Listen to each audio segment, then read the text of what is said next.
Hello, magandang umaga po sa magandang umaga sa ating YouTube channel. Hello. Magandang umaga, magandang gabi or magandang tanghali na diyan sa inyong lugar kung saan ito pupunta ang aking video. Hello mga langga, I'm here na naman si Velma Miana Kahirap Vlog. So, nandito tayo sa YouTube channel natin. So, hello. So, pasensya na po kayo kasi every mag-ano lang ako paggawa sa bahay, and then kung makapasyal tayo, and then maglaba tayo kasi dito lang tayo sa bahay, housewife lang po tayo, and then magluto tayo sa bahay kung anong gawin natin sa bahay. So ganito na lang talaga ang aking mga content sa inyo mga langga, pasensyahan na po. So yun lang ang aking sa inyo, hingi sa inyo. So ang Diyos na ang bahala sa inyo sa pag-subscribe, pag-pindot ng button bell natin para makita nyo pa lahat ang aking mga video. So, thank you po sa inyong pagsuporta sa akin po. Salamat po sa inyong lahat. And sana mag-subscribe kayo sa akin guys, kahit ganito lang tayo. Pero paunti-unti na yan para magkaano tayo pag mayroon naman tayong puntahan or mayroon tayong pera, maka-content tayo ng magandang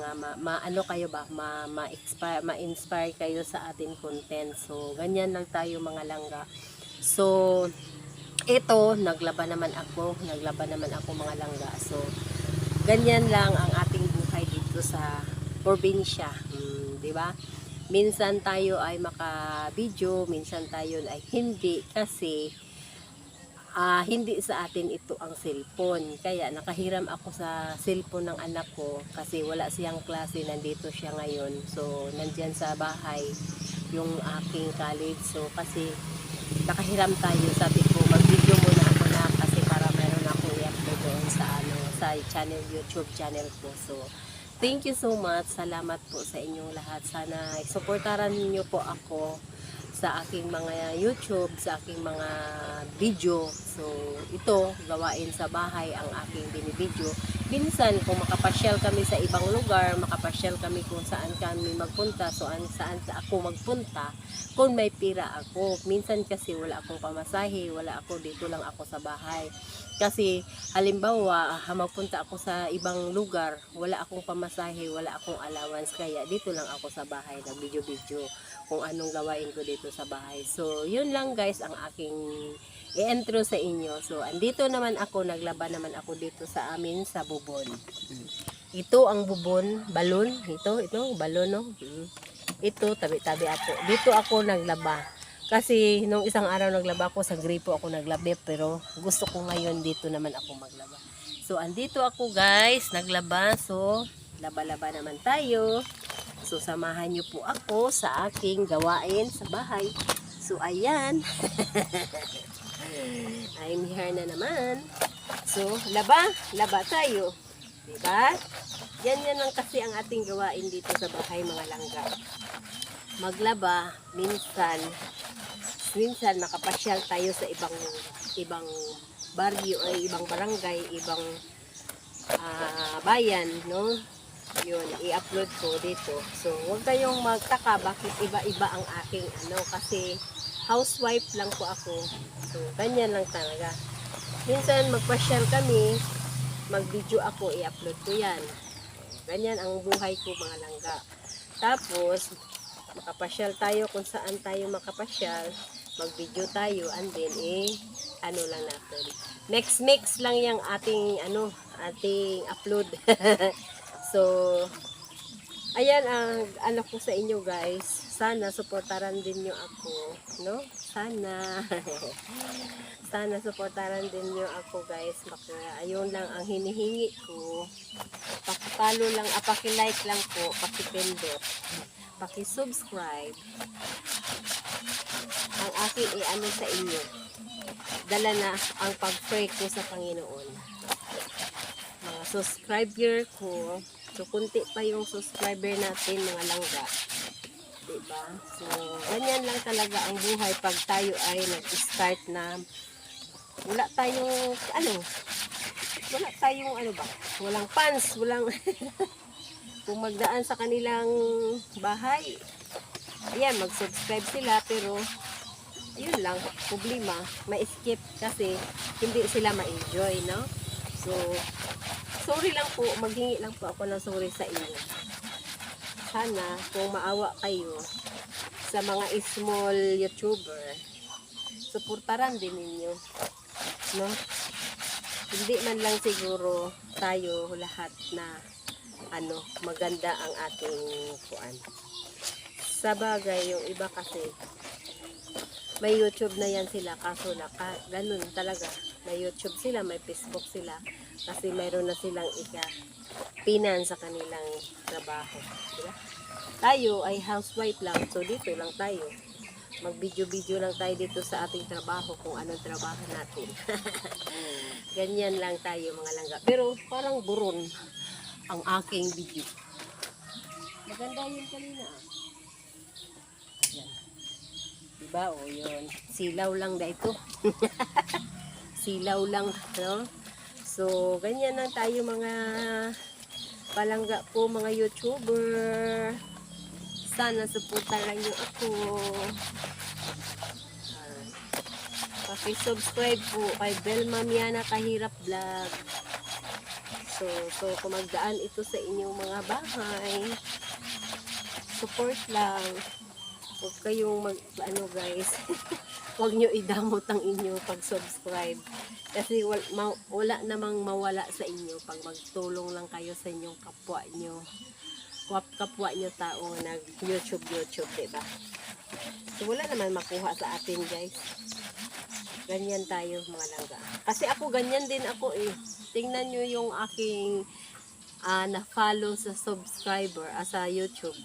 Mas marami pa akong na-subscribe kaysa aking subscriber. So, kasi bago lang po ako naka-start sa YouTube. Kung sa Cebuano pa, naningpalad. Kung wala ka na sikat sa Facebook, manumpalad ta din sa YouTube. Kahit kay YouTube na. Ganyan lang tayo mga langga. So, ganyan tayo kasi mahirap lang po tayo. Andito lang po tayo nakatira sa bukid, sa bundok. Sa palayan, dito tayo nakatira sa palayan. So, wala tayong ika-abunga sa ating mga vlog. Problema lang kasi mga langga kasi ang mga tao dito sa amin walang anong tawag niyan guys? Yung hindi magsuporta ba kasi mahiya,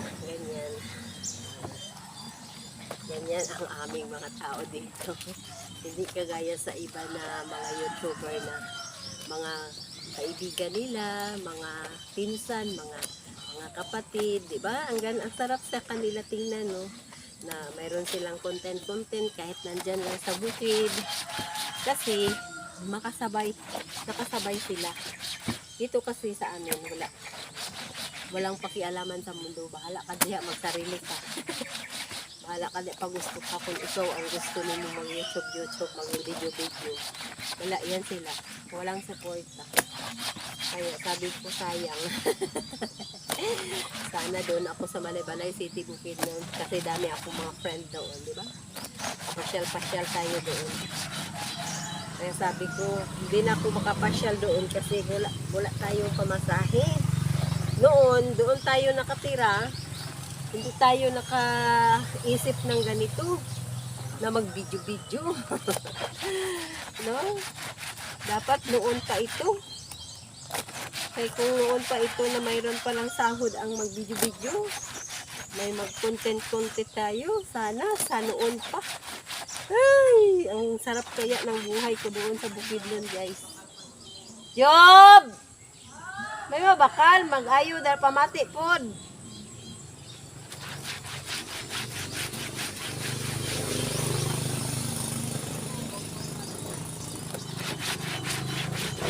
Yun lang. Ang ating sabi ko nga guys no, sa mga 1990s, 95, 96, 97, 98, 99, 2000, 2001, 2003, doon ako sa bukid nun ba? No? Sayang lang. Ang ganda kaya sa Bukidnon guys. Tapos dami kang mapuntahan na lugar. Kasi ano lang ba, kung gusto magpunta doon, makapasyal ka. Dito kasi guys wala. Kung wala kang libo-libo dito, hindi ka talaga makapasyal. Kaya sabi ko sa buhay ko, ang ganda kaya doon sa Bukidnon. Dami kang makapasyal ba, kahit 100 lang yung pera mo, kahit 100 lang, makapunta ka na doon sa mga view. Maganda na tingnan, diba? So, wala na tayo sa Bukidnon guys, nandito na tayo sa lugar ng asawa ko. Siguro may sahod na ako. Kung alam ko lang noon pa, diba? Ilang pera ang dumating sa atin noon, nakabili na tayo ng cellphone na may anong tawag yan? May kamera. Ilang pera nga dumaan sa atin noon. Sabi ko sana noon pa. Siguro may sahod na ako ngayon, may maganda ng bahay ko.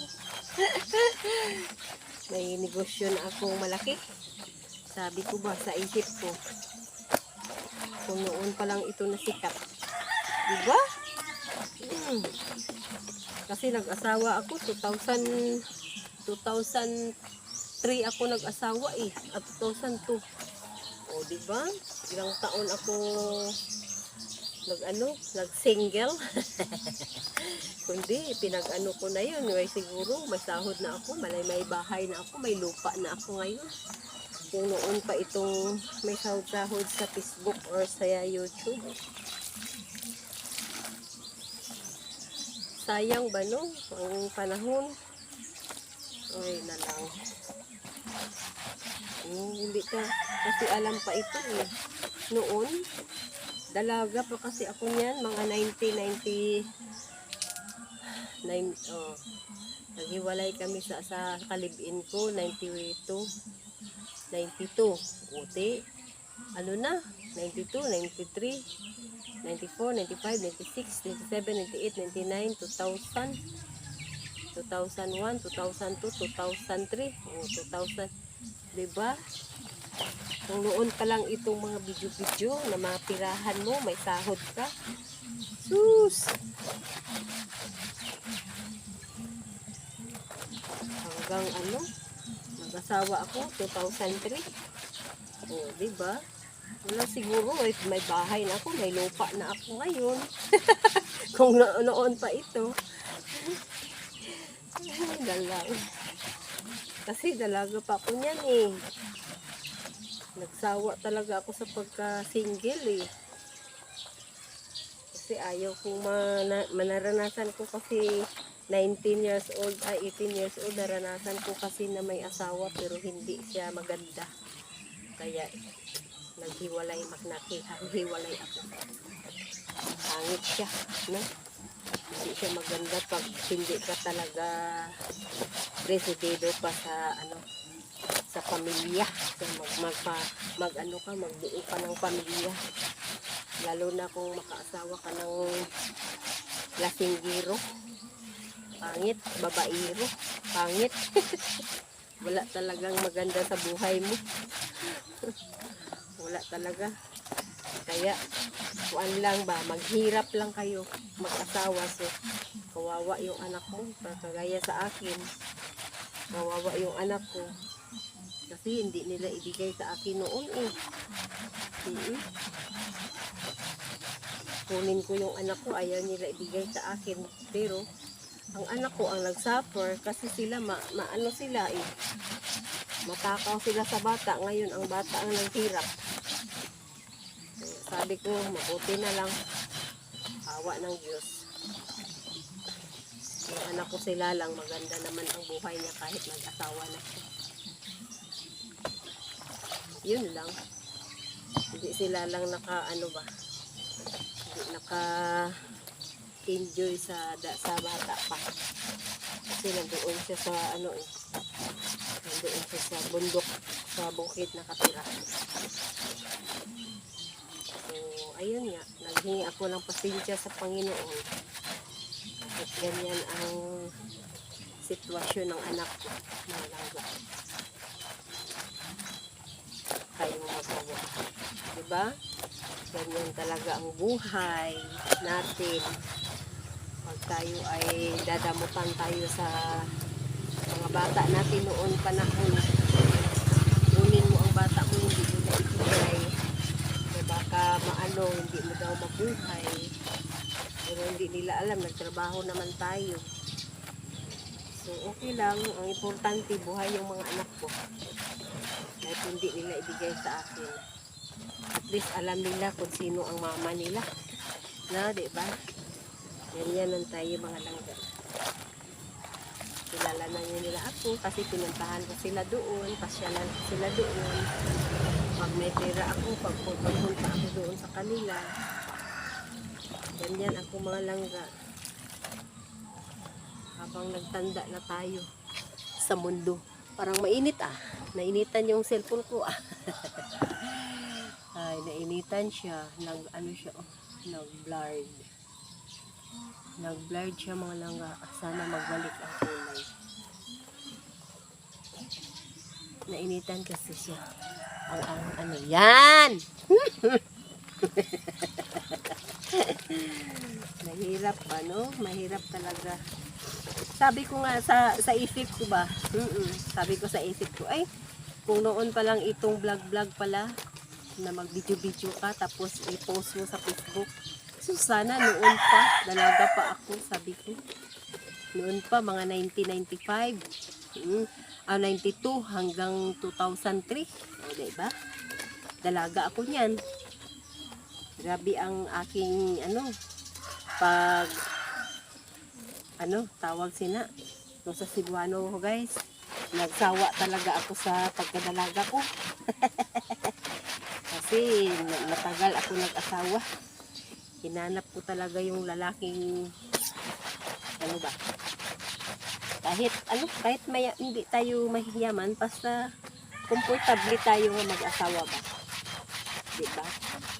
Walang sakitan, walang ganyan lang. Yung hinahanap ko sa buhay ko, na hindi tayo magkasakitan. Kailangan love tayo nga mag-asawa. Diba? Yan lang ang hinanap ko sa buhay ko noon, guys. Sabi ko sa aking buhay noon, sana magkaasawa ako ng mabait, na hindi lasinggo, hindi babaero. Muntik na yan si Jojo, hiniwalayan ko noon. Alam niyo noon kasi may karinderya ako sa bukid noon. Tapos kalibin pa kami, guys, kalibin pa kami, hindi pa kami kasal. Kasi pinagmasdan ko talaga ang lalaki, guys. Ilang taon magsama kami. Pinagmasdan ko yan. Pag mag-iba ang ugali, ayaw ko na talaga sa kanya. Mga 6 years, 5 years kami nagkaano ni Jojo. Nag-live-in, na hindi pa kami kasal. 5 years. Pinagmasdan ko talaga ang ugali niya. Muntik na yan, guys. Muntik na yan siya na na disgrasya sa aking kamay. Kasi noong may karinderya ako sa bukid noon, yung katulong namin, tinatalo niya. Pinalayas ko na yan, pero mabuti na lang hindi talaga siya lumayas, guys. Sabi ko sa kanya, lumayas ka dito, magsama kayong dalawa. Kasi mayroong nakakita kasi sa kanila. Mga ilang beses sila nakita doon sa likod ng bahay. Mga alas 4 sa madaling araw. Kasi magising kasi ako. Kasi karinderya yun. Ang negosyo ko noon. Magising ako alas 3 ng madaling araw. Tapos mamalingki na ako niyan. Mamalingki ako. Tapos sila lang ang naiwan doon sa pwesto sa aking tinitirahan yung. Nagrenta lang kasi ako noon. Tapos sila lang, dalawa ang naiwan at saka yung anak ko, maliit pa yung anak ko, mga 4 years old, 3 years old, ganun. Tapos, may timing pa talaga, guys, na nag-text. Kasi ano pa yun noon wala pang cellphone na touchscreen, wala pa. Puro pa na sila mga keypad noon, mga 90s, basta mga 90s, puro pa mga keypad ang cellphone. 3210 ang aking cellphone noon. Ang bili ko noon ay 7,000. 3210. Tapos yun guys, ano tawag niyan? Nokia, 3210 Nokia.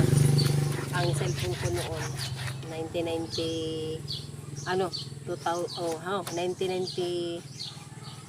ako nagka-cellphone Nokia. 95 ako naka-cellphone, 3210. Nokia na siya, Nokia.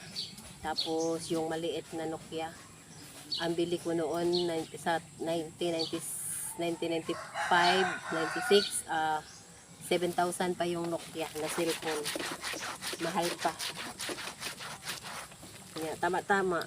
Hanggang nagamit ko siya hanggang 2008. Oo, 2008. Hanggang 2008. Dito pa, dumating na dito. Dito na kami. Nag-uwi na kami dito. 2008 yung cellphone ko nga Nokia. Matagal ko yung nagamit, guys. Oo. Nakabili na ako ng cellphone. 2010,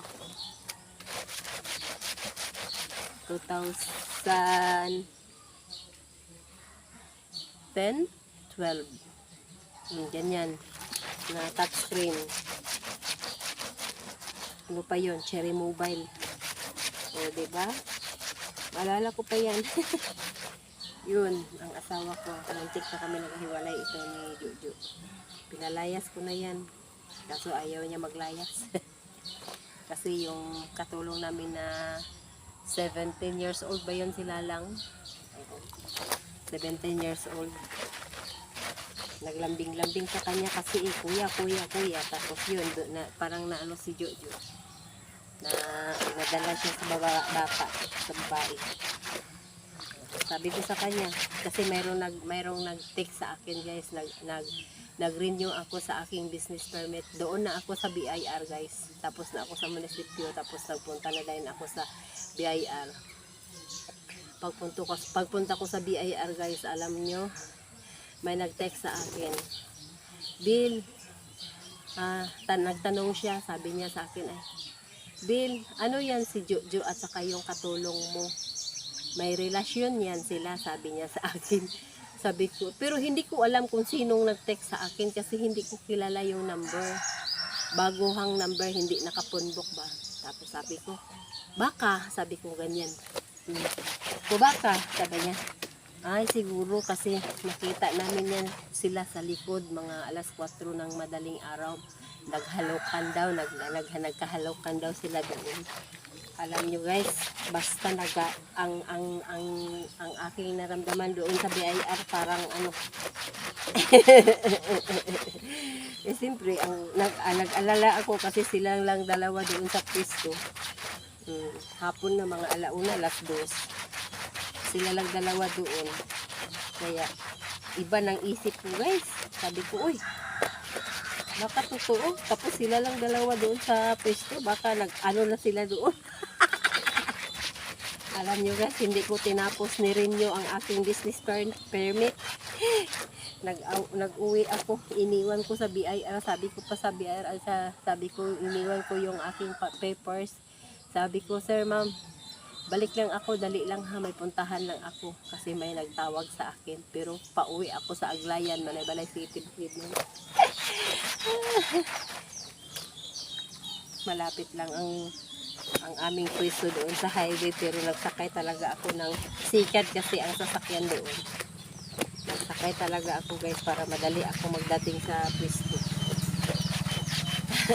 Pagdating ko doon guys, nakahubad si Jojo ng t-shirt. Nagulat siya. Nagulat siya bakit galit ako. Tapos sabi niya, ganon. Ayaw niya dili siya mo angkon guys ba. Tapos sabi niya, sabi ko sa katulong ko, ano yung nakita sa mga tao dito sa paligid, sabi niya, ano dahil sabi niya, kasi may nag-text sa akin kanina daw umaga, alas 4 sa kadlawon, alas 4 a.m. sa madaling araw. May nakakita sa inyo, nag-kissing kayo doon sa likod. Ay, sabi niya, sabi niya ganyan. Sabi ko, sige, magsama kayo. Hindi ako mag-ano kay kuya mo. Sama kayo kung nagkainlaban na kayo dalawa. Hindi naman umalis yung asawa ko si Jojo. Hindi talaga ako mawili sa kanya. Diba kasi ako ilang taon yan guys, na ano ko sa kanya, parang nawala yung aking tiwala sa kanya, nawala yung love ko sa kanya. Kung hindi lang sa aming anak si Juby, siguro naghiwalay na kami. Kasi yun na lang kasi ang aking hinawakan si Juby talaga Ayaw talaga sa Panginoon maghiwalay kami dahil kay Juby. Yun siguro guys, binigay na talaga sa Panginoon na hindi kami maghiwalay dahil kay Juby. Yun, awa ng Diyos, hanggang ngayon mabait talaga si Jojo. Inulit yan niya dito guys, pero wala akong magawa. Pero sa akin pa rin siya sasama. Sa akin pa rin siya nagsama. Ayaw niya sa iba. Diba? Ganyan lang tayo mga langga. Pagswerte natin kahit ano pang struggle maglabas sa ang dating sa atin. Wala talaga, no? Dami na naming daanan guys. Super. Kala ko maghiwalay na talaga kami. Pero dahil kay Juby, sa anak namin, hindi kami nagkahiwalay. Yun, mga langga. So, ganyan ang buhay ko. I-share ko sa inyo. Diba? Ang buhay ni Zelma Miana kahirap lang. Ganyan lang. Ang buhay natin. Share din natin. Pag wala na tayong masyadong i-content. Ganyan talaga ang buhay mga langga.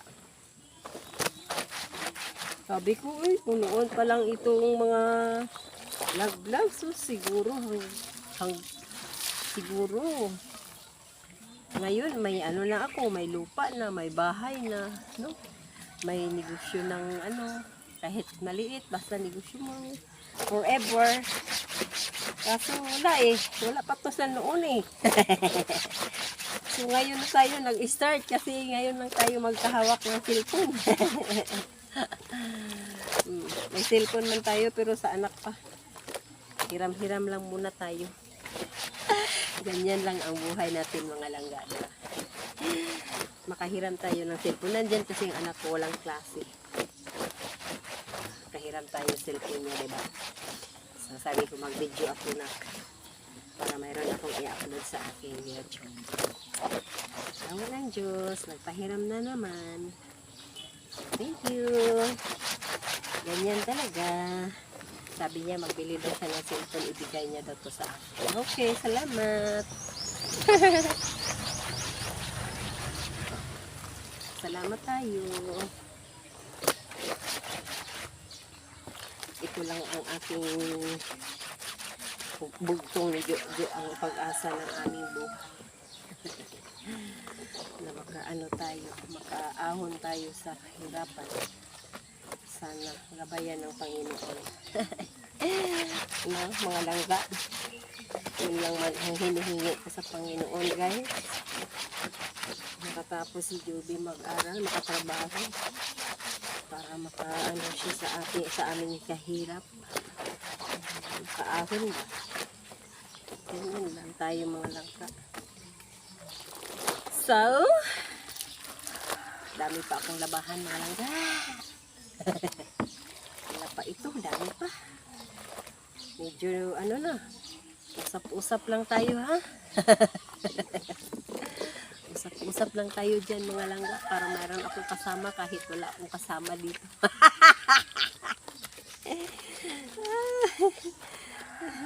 Kahit ang kamera lang ang kasama ko, okay na, masaya na ako. Diba? Ganyan talaga. Ganyan talaga ang buhay natin. Pasira ng aking pisnit, guys. Sarap kasi maglaba pag ito ang ginamit ko, guys. Sarap maglaba. Kasi ano ka talaga, maano talaga ang dumi sa damit. Makuha. Kahit anong ano. Pero sa pantalon, brush na yan ang ginamit ko. Sa mga t-shirt lang ba? Sa mga t-shirt lang. Okay po. Dali talaga makuha.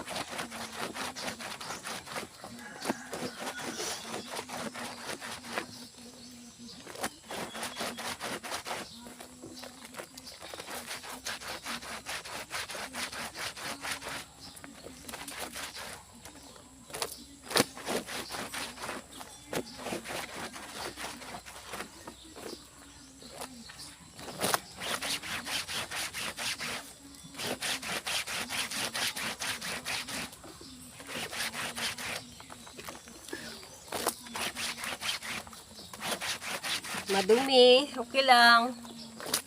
Hello. Shout out po sa inyong lahat. Sa mga subscriber ko, shout out po. Salamat po sa inyong pag-subscribe. Paki-support pa po. Paki-support mga langga sa aking mga gawain. Sana maawa kayo. Paawa na to, guys. Paawa na. Nagpaawa na talaga si Kahirap. Ay, naku. Ganyan talaga ang buhay natin. Nagpaawa.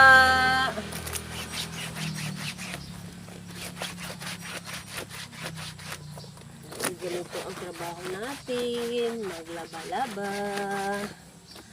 Maglinis.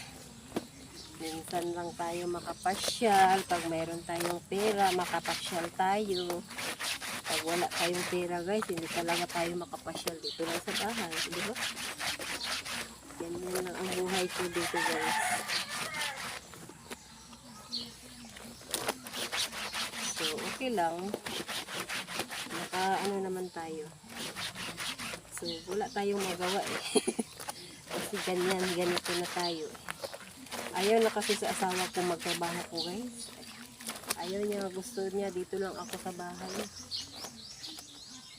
Kasi noon kasi pag yung naghinto na kami nag-negosyo sa 2020.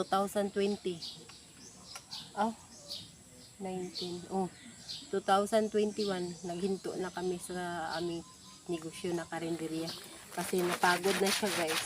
At saka sabi niya na tayo kasi may edad na daw kami, matanda na tayo, pagod kaya magkarinderya, guys, lalo na kung tayo talaga ang magluto kasi kami talaga ang nagluto. Yun, sinurrender namin yung aming pwesto sa Marble. Mahal pa yung renta namin.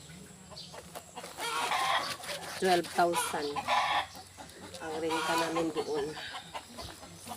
Hindi na kaya. Kaya umalis. Hindi na kami nagtinda.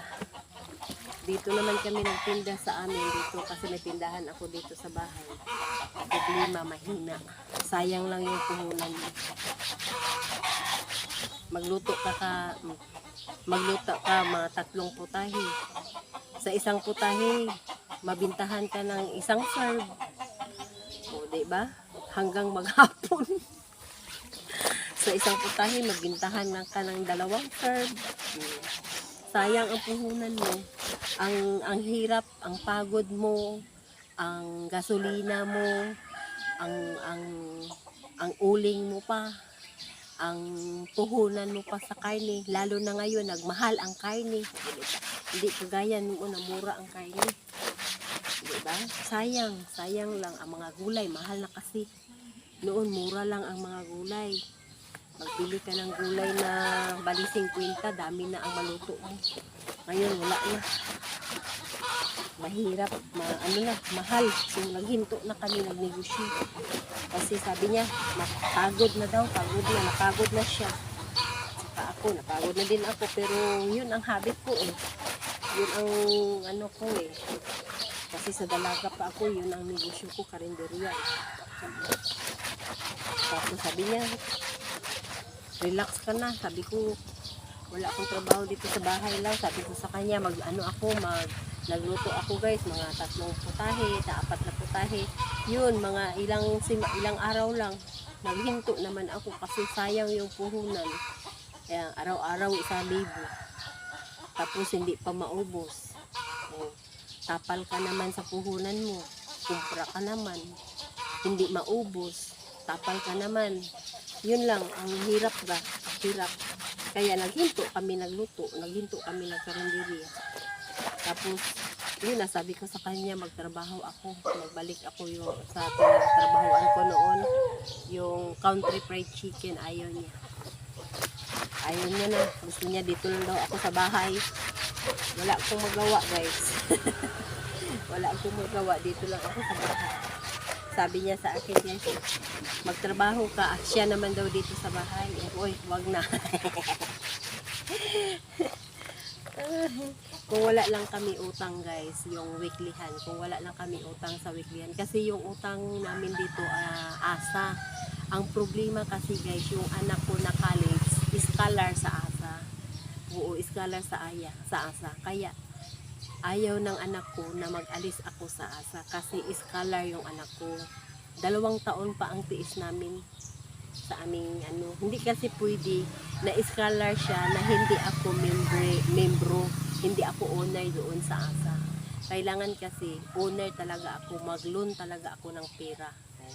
Every 6 months, mabayaran ko yun lahat. Renew na naman. Ganun ang aming ano, scholar kasi ang anak ko. Kaya sabi ng anak ko, tiisin mo na lang mang, malapit na. 3rd year college na siya ngayon. So 2 taon pa. Oh. 2 taon pa. Kaya ngayon, enroll naman siya. 2025. 1 taon na lang pala. Ngayon, 24 at saka 25. Yun, ang naisip ko na 2 taon pa. So, 2025, graduate na siya. Yun na, pwede na ako mag-alis sa asa. So, ilang renew pa. 1. 2, 3, 4. 4 pa na renew. Sabi ko, sana, sige lang, importante. Hindi ako ang nagpaaral sa kanya, hindi ako nagbayad sa eskwelahan, hindi ako nagbigay ng alawan sa kanya kasi ang asa at saka kabugwason ang nagpaaral sa kanya. Kasi kung ako lang ang magpaaral sa kanya guys, hindi siya magpasok sa mga scholar, wala talaga. Hindi namin kaya. Wala akong trabaho, ang asawa ko mekaniko lang sa motor. Kung may kita, mayroon, pero kung walang magpaayos ng motor, walang kita. Kasi ano lang sila mekaniko, trabahante lang sila, hindi naman trabahante kasi walang sahod yun walang sahod. Pag mag-ayos lang, pang halimbawa mayroong magpaayos na motor, yun lang may ikita na siya. Pero kung walang magpaayos ng motor, walang kita. Ganun ang buhay namin guys, ng asawa ko. Hindi siya swildado sa pinagtrabahoan niya. Walang sahod. Yun, ang mahirap. Kaya sabi ko sa kanya, halimbawa makakita siya ng kasi ang loan namin, pinakababa na namin loan na pag may scholar yung anak mo is 80,000 to 100 ang loan namin. Kung kailangan, so ang loan namin ngayon is 80,000, yun ang binibili namin ng paggawa ng bahay. Unti-unti lang muna. So mayroon na akong steel truss dito. Tapos gusto ng asawa ko kasi yung bubong niya, yung yung makulay guys, makulay ang bubong, hindi siya normal na sin yung bubong. So kaya gusto niya sa asawa ko yung may kulay, kaya sabi ko mahal kasi yun. paunti-unti kada ano, pag may pira kami, ma-release. Pag-release namin sa aming loan, magbili siya ng unti-unti kasi kung biglain, tapos hindi makaya sa loan, tapos ang labor pa sa panday. Tama lang guys, mag-graduate ang anak ko, ano na yung bahay namin. Makita na, saka makita na namin ang kita niya, di ba? Kasi ang income ng asawa ko tama lang sa kain namin at saka bayad sa utang, kasi may utang pa kami eh. Kasi kung wala na kami utang, ano tayo, ano ba yan, makatipid. Diba? Ganyan lang ang buhay natin mga langga. Ganyan ang buhay namin. So, malapit na. May 20 minutes pa. Malapit na tayo. So, ganyan lang talaga mga langga, no? So, share ko lang. Makita nyo ang aming buhay dito. So, ganyan. Hindi ako magtago-tago na wala akong utang. May utang ako, guys. Diyan kami nabuhay sa utang. Pero kung wala kami utang, hindi kami makabahay, hindi kami makagamit, kasi dyan lang ako makagamit guys sa aming loan. Halimbawa mag-renew ko ngayon, kung anong gusto namin bilhin nga gamit sa bahay, makabili ako kasi may pira. Pag wala ka kasing utang, tamad-tamad tayo sa trabaho. Tamad tayo, mabuti na lang may utang tayo, kaya magsikap talaga, magsikap-sikap. Awa ng Diyos, ano naman tayo sa Panginoon, pinabayan naman tayo nga makabayad tayo sa utang. Importante makabayad tayo sa utang, yun lang. Mahirap kasi pag may utang tayo na hindi mo bayaran mo, kasi utang mo yan eh. Diba? Utang mo yan, nagamit mo na yan, so bayaran mo pag dumating ng pera mo. Online ako para makautang ka muli, makautang ka muli ng ating buhay. Yan.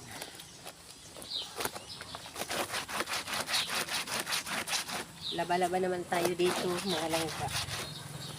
So, shout out po sa inyo lahat. Dito na lang ang aking video. Thank you so much sa inyong pagpanood. Paki-subscribe, paki-pindot sa button para makita nyo lahat ang aking video. So, thank you so much. Bye-bye. God bless you. I love you.